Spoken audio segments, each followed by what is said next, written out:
భారతీయ సమాజంలో మహిళల భద్రత, గౌరవం, న్యాయం గురించి చర్చలు జరుగుతున్న ప్రతిసారి కొన్ని సంఘటనలు ఆ ఆశలను ప్రశ్నార్థకంగా మారుస్తున్నాయి.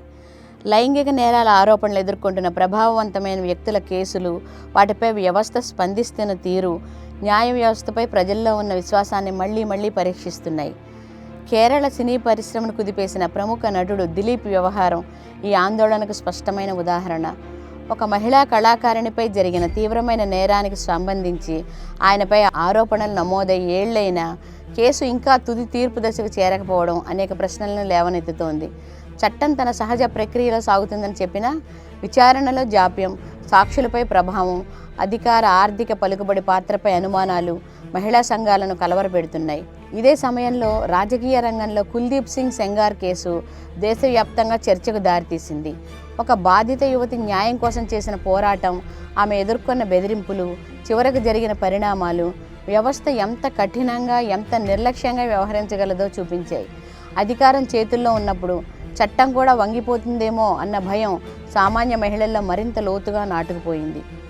ఈ పరిస్థితుల మధ్యలో సినీ రంగానికి చెందిన నటుడు శివాజీ చేసిన తాజా వ్యాఖ్యలు మరో వివాదానికి దారితీశాయి. మహిళల ఫిర్యాదులు, లైంగిక వేధింపుల ఆరోపణలను తేలిగ్గా తీసేలా లేదా నిందితుల పక్షాన్ని నిలబడేలా వ్యాఖ్యలు చేయడం తీవ్రమైన బాధ్యతారాహిత్యంగా మారింది. ఇలాంటి మాటలు కేవలం వ్యక్తిగత అభిప్రాయాలుగా మిగలవు. అవి సమాజంలో బాధితులపై అనుమానం, నిందితులపై అనవసరమైన సానుభూతిని పెంచే ప్రమాదకర సందేశాలుగా మారతాయి.